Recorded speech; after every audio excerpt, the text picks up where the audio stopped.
യേശു കുരിശിൽ മരിച്ചോ? യേശു മരിച്ചില്ലെന്ന് പ്രചരിപ്പിക്കുന്നവരുണ്ട്. യേശു മരിച്ചില്ലെങ്കിൽ ഉയർത്തിട്ടുമില്ലല്ലോ. അപ്പോൾ ക്രൈസ്തവ മതത്തിൻ്റെ അടിസ്ഥാനം ശൂന്യം. അങ്ങനെയെങ്കിൽ ഇക്കൂട്ടരുടെ ലക്ഷ്യം ക്രൈസ്തവ വിശ്വാസത്തെ സംശയത്തിൻ്റെ നിഴലിലാക്കിക്കൊണ്ട് അതിനെ ദുർബലമാക്കുകയാണ്. യേശു മരിച്ചില്ലെങ്കിൽ കാൽവരി മുകളിൽ നടന്നത് എന്തായിരുന്നു? വെറും നാടകം എന്നവർ പറയും. ഇക്കൂട്ടർ രണ്ട് വാദമുഖങ്ങൾ തുറക്കുന്നു. ഒന്ന്, കാൽവരിയിലേക്ക് പോകുന്ന സമയത്ത് വഴിയിൽ വച്ച് യേശു ആൾമാറാട്ടം നടത്തി വേറൊരാളെ തൻ്റെ സ്ഥാനത്ത് നിർത്തി ഇയാളാണ് കുരിശിൽ മരിച്ചത്. അങ്ങനെയെങ്കിൽ ദൈവപുത്രനായ യേശു ആൾമാറാട്ടം, വഞ്ചന, നരഹത്യ എന്നിവയ്ക്ക് ശിക്ഷിക്കപ്പെടേണ്ടതല്ലേ? രണ്ടാമത്തെ വാദം ഇങ്ങനെ: യേശു സത്യത്തിൽ കുരിശിൽ കിടന്ന് മരിച്ചില്ല, അബോധാവസ്ഥയിലായിരുന്നു. ശിഷ്യർ മരുന്നിട്ട് പൊതിഞ്ഞ് കല്ലറയിൽ അടക്കം ചെയ്തു. മരുന്നിൻ്റെ ശക്തിയും കല്ലറയിലെ ചൂടും കൊണ്ട് ബോധം തിരിച്ചു കിട്ടിയപ്പോൾ യേശു കല്ലറയുടെ കല്ലുരുട്ടി മാറ്റി പുറത്തു കടന്നു. ഇനി ഇവിടെ നിന്നാൽ അപകടമാണെന്നറിഞ്ഞ യേശു നേരെ ഭാരതത്തിലേക്ക് നടന്നു. കാശ്മീരിലെത്തി, പെണ്ണ് കിട്ടി, അവിടെ സുഖമായി താമസിച്ചു. യേശുവിൻ്റെ ശവകുടീരം പോലും ഇവർ അവിടെ കാണിച്ചു തരും. യേശുവിനെ ഒരു കൊമേഡിയനാക്കുകയാണോ അന്ധരായ ഈ വഴികാട്ടികൾ? ബൈബിളിൽ വിവരിക്കുന്ന നസ്രായനായ യേശുവിനെ പറ്റി ഇവർക്ക് ഒരു ചുക്കും അറിയില്ല എന്നതല്ലേ സത്യം? വ്യക്തമായ ഒരു ലക്ഷ്യത്തോടെയാണ് യേശു ജനിച്ചതും ജീവിച്ചതും പഠിപ്പിച്ചതും പ്രവർത്തിച്ചതും മരിച്ചതും.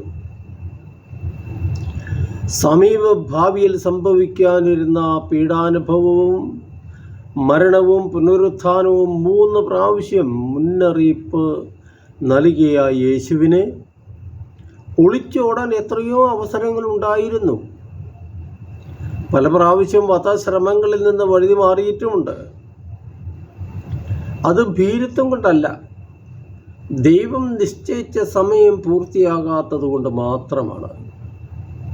ആ സമയമായപ്പോൾ സുബോധത്തോടെ, സ്വമനസ്സോടെ ശത്രുകരങ്ങളിലേക്ക് സ്വയം മേൽപ്പെച്ചു കൊടുക്കുന്ന ധീരനായ യേശുവിനെയാണ് സുവിശേഷകർ വരച്ച് കാണിക്കുക.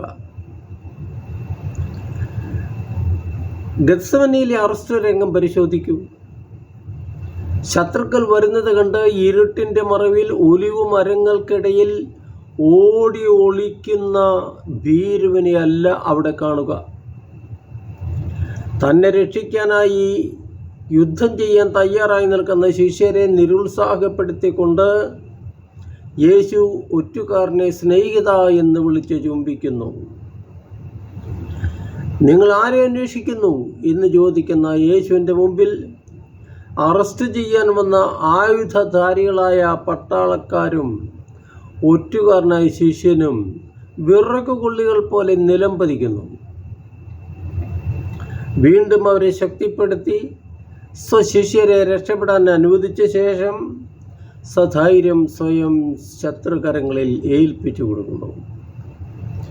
തുടർന്നുള്ള അവാച്യമായ പീഡനങ്ങളെ മനസ്സ് പതറാതെ ഏറ്റുവാങ്ങുകയും റോമൻ യഹൂദ അധികാരികളുടെ മുമ്പിൽ ഭയമോ അങ്കുലാപ്പോ കൂടാതെ ശിരസുയർത്തി നിന്നുകൊണ്ട് മരണവിധിയെ ആത്മവിശ്വാസത്തോടെ സ്വീകരിക്കുകയും ചെയ്യുന്ന ധീരനായ യേശുവിനെയാണ് ബൈബിളിൽ നാം കാണുക. മരണത്തിൽ നിന്ന് ഒഴിഞ്ഞു മാറാൻ വേണ്ടി ആൾമാറാട്ടം നടത്തുന്ന കല്ലറയിൽ നിന്ന് രക്ഷപ്പെട്ട് തൻ്റെ ആശയങ്ങളും ആഹ്വാനങ്ങളും ജീവിത മൂല്യങ്ങളും ശിഷ്യരെയും ഉപേക്ഷിച്ച് ഒളിച്ചു ഓടുന്നയാൾ സുവിശേഷങ്ങളിലെ യേശു അല്ല, ഏതോ അപസ്മാര രോഗിയുടെ ഭാവന സൃഷ്ടിയാണ്. എല്ലാവരും ജീവിക്കാൻ വേണ്ടി ജനിക്കുന്നു. യേശു ആകട്ടെ മരിക്കാൻ വേണ്ടി ജനിച്ചവനാണ്. പക്ഷേ ആ മരണം പുനരുത്ഥാനത്തിലേക്ക് നയിക്കുമെന്ന് യേശുവിന് അറിയാമായിരുന്നു.